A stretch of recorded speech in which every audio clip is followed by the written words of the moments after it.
वक्फ जायदादों के इंदराज की डेडलाइन करीब आते ही पूरे मुल्क में बेचैनी की फजा गहरी होती जा रही है। सिर्फ एक दिन बाकी है और पोर्टल का हाल यह है कि कभी चलता है, कभी बैठ जाता है।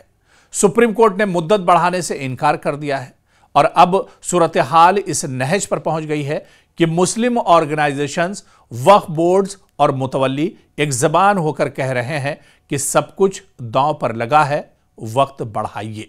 यानी अब इस पोर्टल और जो डेडलाइन इस पोर्टल पर दी गई है वक्फ बोर्ड के कागजात को अपलोड करने की, उसकी तारीख 5 दिसंबर है। डेडलाइन 5 दिसंबर है, लेकिन अभी काम आधा भी नहीं हुआ है, यानी अधूरे से भी कम ही एक तरह से काम हुआ है, क्योंकि बहुत से लोगों की शिकायतें हैं, मुतवल्लियान जो हैं उनकी शिकायतें हैं, मुस्लिम जो तंजीमें हैं उनकी शिकायतें हैं कि इस पोर्टल पर दरअसल ये पोर्टल बहुत सुस्त चल रहा है और इसमें चीज़ें आसानी से अपलोड नहीं हो रही हैं, इस वजह से भी काम नहीं हुआ है।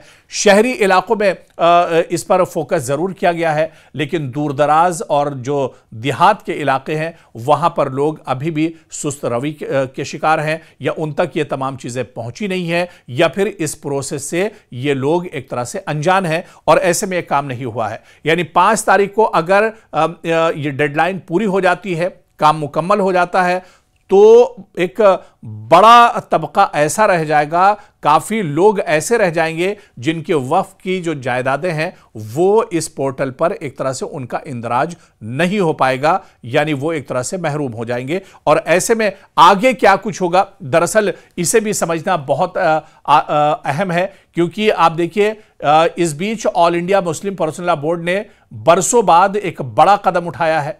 चौखट खटखटाने की बारी अब हुकूमत की है। सवाल यह है कि क्या वजीर अक़लियती उमूर किरण रिजिजू वक्त देंगे और क्या वक्फ अमलाक की ये जो डेडलाइन है इससे पहले ये काम मुकम्मल होगा, या फिर डेडलाइन में आगे भी तारीख बढ़ाई जा सकती है। यह मामला दरअसल महज चंद दस्तावेजात का नहीं है, यह 8 लाख से ज्यादा मुसलमानों की मजहबी अमलाक का मुस्तकबिल से जुड़ा हुआ मामला है। हुकूमत ने वक्फ जायदादों के इंदराज के लिए उम्मीद पोर्टल बनाया है। मुद्दत बहुत कम थी और यहां की जो जायदादों की तादाद बहुत ज्यादा थी, 8 लाख से ज्यादा। सुप्रीम कोर्ट ने एक दिन पहले साफ कहा कि डेडलाइन में तौसी नहीं होगी। पोर्टल एकदम दबाव में आ गया। सुस्त रवि, बार बार हैंग होना और सैकड़ों तकनीकी मसाइल। इसके बाद एक ही रास्ता बचा, हुकूमत से बराह रास्त वक्त मांगा जाए और इस पर सीधे सीधे बात की जाए। वक्फ अमलाक की तादाद क्योंकि बहुत ज्यादा है, मुल्क भर में लाखों जायदादें छोटी बड़ी शक्ल में मौजूद हैं, इन्हें कलील मुद्दत में अपलोड करना अमली तौर पर नामुमकिन है। पोर्टल का तकनीकी तौर पर गैर मौसर होना भी इसकी एक बड़ी वजह है। सुस्त रवि, बार बार क्रैश, दस्तावेजात अपलोड न होना, सिस्टम का जाम होना, मुतवल्लियों ने जगह जगह शिकायतें दर्ज कराई। सुप्रीम कोर्ट का सख्त मौकफ भी इस पे आया और सुप्रीम कोर्ट ने साफ कहा कि वक्त में तौसी हमारा दायरा नहीं है, पोर्टल वही वक्त लेगा जो इसे दिया गया है। यूं बात घूम फिरकर हुकूमत के दरवाजे पर आ गई और अब आप देखिए कि all India Muslim personal law board ने अहम कदम उठाया है। बोर्ड ने फौरी इकदाम करते हुए मरकजी वजीर किरण रिजिजू से फौरी मुलाकात का मुतालबा किया है। एक खत बजरिए ईमेल, बजरिए पोस्ट भी इरसाल किया गया है और बोर्ड का इसमें मौकफ है कि पोर्टल सुस्त है, जाम हो जाता है, लाखों अमलाक की अपलोडिंग मुमकिन नहीं है, मुद्दत बढ़ाना नागुज़ीर है। उन्होंने यह भी वाज़ेह किया कि इस कलील मुद्दत में मुल्क भर के अमलाक का इंदराज गैर अमली अमल था, इसलिए हुकूमत को इसकी जिम्मेदारी निभाते हुए मुद्दत बढ़ानी चाहिए, यानी जो डेडलाइन है इसमें और इसकी तौसी होना चाहिए, वक्त और ज़्यादा मिलना चाहिए। इसके अलावा आप देखिए कि अगर बोर्ड के मरकजी जो कायदीन हैं, बड़ी दीनी और मिली तंजीमों के रहनुमा इस वफ्द में शामिल होंगे, लेकिन सवाल यह है कि पार्लियामेंट सेशन के दौरान क्या फौरन वक्त मिल पाएगा?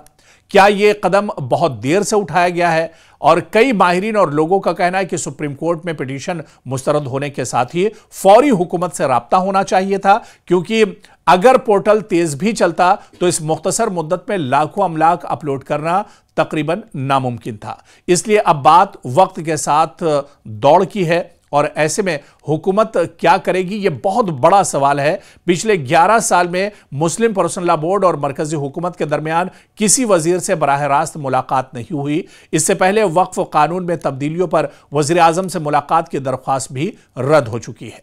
यह सूरत हाल दरअसल गैर यकीनी पैदा करती है। अब बड़ा सवाल यह है कि क्या हुकूमत मुलाकात के लिए तैयार होगी, क्या डेडलाइन में तौसी दी जाएगी, क्या पोर्टल की रफ्तार बढ़ाई जाएगी। अभी कुछ कहना दरअसल मुश्किल है, मगर पूरे मुल्क की नजरें इसी जवाब पर दरअसल टिकी हुई हैं, क्योंकि यह पूरा मामला वक्त, तकनीक और एतमाद का है।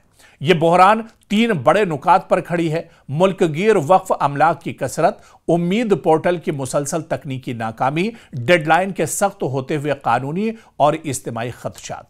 मुस्लिम कम्युनिटी का अब मुतालबा बिल्कुल सीधा है कि मुद्दत बढ़ाई जाए, डेडलाइन में तौसी की जाए, तकनीकी रुकावटें दूर की जाए, पोर्टल को मौसर बनाया जाए, क्योंकि यह मामला किसी गिरोह, जमात या फर्द का नहीं, यह 8 लाख अमलाक का है। और यह अमलाक सिर्फ जमीन नहीं बल्कि मसाजिद, कब्रिस्तान, इमारतें, यतीम खाने, मदारिस और इज्तिमाई इमारतें हैं, अमानतें हैं। अब फैसला हुकूमत के हाथ में है। क्या इसे वक्त बढ़ाने से इनकार करना होगा या एक बड़ा इंसानी और समाजी बहरान सरकार को यहां रोकना होगा? आगे के चंद घंटे इस सवाल का जवाब तय करने के लिए बहुत अहम होंगे कि इस हसास मामले को लेकर सरकार क्या कुछ करती है।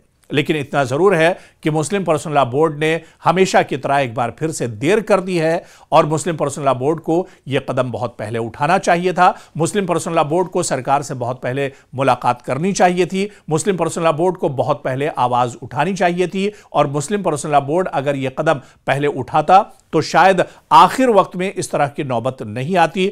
सिर्फ मुस्लिम पर्सनल लॉ बोर्ड ही नहीं बल्कि मुसलमानों की दूसरी जो नुमाइंदा तंजीमें हैं उन्हें भी इसकी फिक्र होनी चाहिए थी और उन्हें भी इस जानिब कदम उठाया जाना चाहिए था। लेकिन कहते हैं कि चिड़िया चुग गई खेत, अब पछताए का होत। तो ऐसे में अब आखिरी उम्मीद यह है कि अगर सरकार की तरफ से मोहलत मिल जाती है, सरकार की तरफ से मुलाकात होती है और सरकार इस पर मान जाती है, तब तो बहुत एक तरह से काम आसान हो जाएगा। और अगर सरकार बात नहीं मानती है तो फिर आगे क्या होगा यह देखना बहुत अहम होगा, क्योंकि 8 लाख अमलाक का यह मामला है। हिंदुस्तान के हर शहर में वक्फ अमलाक बड़ी तादाद में है और ऐसे में अगर यह वक्फ अमलाक उम्मीद पोर्टल पर इंदराज नहीं होती है तो मुसलमानों का एक बहुत बड़ा खसारा इसमें एक तरह से होगा। और ऐसे में आने वाले दिनों में सरकार क्या कुछ कदम उठाती है या सरकार क्या कुछ रिलैक्सेशन देती है, यह देखना भी बहुत अहम होगा। यानी आने वाले चंद घंटे, आने वाले चंद दिन इसके लिए बहुत अहमियत के हामिल होंगे।